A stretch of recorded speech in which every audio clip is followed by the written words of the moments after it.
Okay, so we've used Intruder from our burp suite to perform brute force attacks.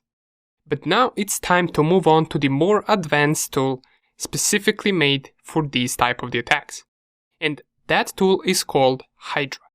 Now, I said it was an advanced tool, not because the attack itself is hard to perform, but because the syntax for that tool can be a little bit tricky sometimes, and there isn't a unique command that you can run for every website in order to brute force it. So we're going to dissect the command and explain how can you craft one for specific pages. The first page that we are going to take a look at is going to be Bwapp page on our OWASP virtual machine. So navigate there, and as we can see here we have a login screen. And this is exactly what we need in order to brute force. Now, keep in mind that we do get the correct credentials right here, which is useful for us to practice this attack. So we know that B is username and bug is a password, and this will work once we try to log in.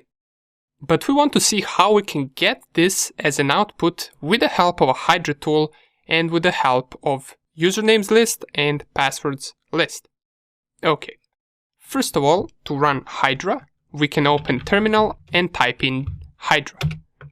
This will open its help menu, and this help menu will not be of much use to you once you're opening this tool for the first time. It might seem like it has little options and that it's easy to run, but in reality, once you're brute forcing HTTP pages, there are a few things that you need to take a look at. So let's start off with crafting our command. The first thing that we want to type is Hydra and then the IP address of the target that we are attacking. In my case, it is the OWASP virtual machine, which has an IP address of 192.168.1.11. The second thing that we need to specify is which type of the attack are we performing. So we know that we have GET request and POST request. We can either specify the username and password right here with a GET request or with a POST request. And what will help us determine which one it is if we simply go to View Page Source and we find the form that is used to submit username and password, which is right here, we will notice that the method is POST. So we're submitting the username and password with POST request. Okay, let's go right here and let's type that after our IP address. In Hydra, in order to type that, we type http-form-post. If it was a GET request, you would type http-get-form. Simple as that. So those are the two options that you need to keep an eye on, and usually you will have them inside of the page source of the form that you're trying to brute force. The next thing that we need to specify is the path to the login page. Now, in order to get the correct path, we want to type any username and any password, so I'm just going to type test and test and click on login and see what do we get. So we get invalid credentials and it's under the path /bwapp/login.php. We want to copy this path and we want to specify it in our command. In order to specify it, first thing we need to do is open double quotes. After that, we paste our path and we add 2 dots. Now, why are we adding 2 dots? Well, in Hydra, there are a few things that we need to specify. The thing number 1 is the path, which we specified right here. The thing number 2 is specifying the name of the username field, the name of the password field, and the button itself. Now, I know this sounds confusing, but we will do it right now. Hang on for just a second. That's the second thing. The third thing that we usually specify inside of our Hydra command is which error message do we get once we specify incorrect username and password, which in our case is this one right here. And at the end, we add the users list and the passwords list. Okay, so let's go back to the command. We specified at the beginning of the command and we specified the first thing that comes in double quotes, and that is the path. Now comes the name of the username field, the name of the password field, and the name of the button. So in order to get the name of those fields, we once again want to go to the page source and we want to navigate to the form. Here we want to find the code that identifies the username input, and it's right here. If we take a look at the name tag and ID tag, we will notice that it's called login. So this will be the name of our username field. In order to specify that, we're going to type login equals, and then comes this arrow that is pointing upwards. After this arrow, we want to specify capital user, and then again this arrow that points up. Okay, what did we do right here? Well, the first thing that we did is we specified the name of our username field, and this part right here is just the syntax that tells Hydra to replace this user tag with the usernames that it will read from the usernames list that we will specify at the end of the command. So essentially it will just replace this with all of the usernames that it's trying to brute force with. Same thing goes with password. Now before we specify password, we need to type this sign right here in order to separate these two fields. And now comes the name of the password field, which we can read from the page source, and it's right here. We can see that the name is just password. So let's specify it like that. Password and equals upper arrow, pass, and then upper arrow once again. So the idea is basically the same for the password as well. It will replace the passwords from the list with this pass right here.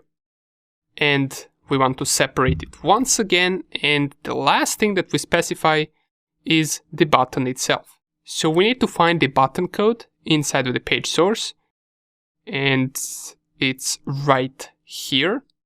As we can see, the name for the button is called form, and the value is equal to submit. So what we want to do is we want to go right here and type form equals submit. That will tell the Hydra tool that once it replaces the username and password, it has to click on a button in order to submit them and check whether they are correct or not. Now that we've finished with the second part of this command, we can go on to the third part by separating it with two dots once again. And we need to type the string that we get once a password is incorrect. And we have it right here. We can copy it, invalid credentials or user not activated. Let's copy that string or that message and we can paste it right here. Once you do that, you want to close the double quotes, and at the end we specify the usernames list and the passwords list. Now, since we don't have one yet, let's just open another terminal, type ls and nano users.txt. Here we can type any usernames whatsoever. Let's go test123 root admin. And let's add the correct username just so we can see whether the tool will work and whether it will manage to find this to be the correct username. Let me just double check. Yeah, B is username and bug is password. So we will be adding the correct credentials in the list just for the purposes of this tutorial in order to see whether it will work. In reality, of course, you wouldn't know the correct credentials and you would use much bigger lists than this. Okay, let's add, for example, admin123, and that would be about it for our users.txt. Now let's go and do the same for the pass.txt, and here will be our passwords. So let's go password, pass123, password123, let's go with bug, which is the correct password, and let's go with test1234. Okay, save this as well. And now we go back to our command where we need to specify that we want to use these two files in order to brute force. To specify the usernames file, we type dash and then capital L. After that comes the name of the file, which in my case is users.txt. And after that we specify capital P for the passwords file. And then the name of the passwords file, which is pass.txt. Okay. This is the entire command, and I know it might sound confusing and you probably have no idea what We did right here, but don't worry, this is the same reaction that everyone has once they first encounter the Hydra tool. And we will be taking a look at another example of crafting the Hydra command for a different web page in the next video. For now, let's go through this command once again and explain what we did. So first we type Hydra, then the IP address of the target, then which type of the brute force we want to perform based on how the credentials are being processed by the web page. Since they are processed with post request, we use http-form-post. If they were processed with GET request, we would type http-get-form. After that comes the double quotes part, which has three different things. The first thing, or the first part, is the path to the page that we want to brute force. The second part is the name from the username field, the name from the password field, and the button itself. And the third part is the string or the message that we get once we specify the incorrect username or password. This will help Hydra determine which credentials are correct based on this message. If we specify some credentials and we don't get this message, it will flag those credentials as correct ones and it will output it right here for us.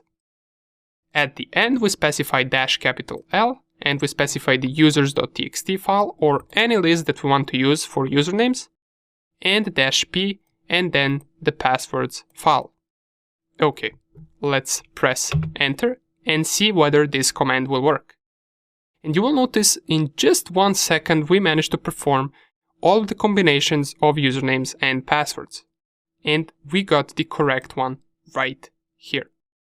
So not only did this finish much faster than Burpsuit Intruder, but it also outputted our correct credentials in clear text right here. Let's give it a try and let's try to log in, B and bug, and click on login. And here we are. We logged in successfully. Awesome. So once again, this is a little bit complicated, but don't worry, in the next video we're going to check out another example of using Hydra on a web page. Thank you for watching and I will see you in the next lecture.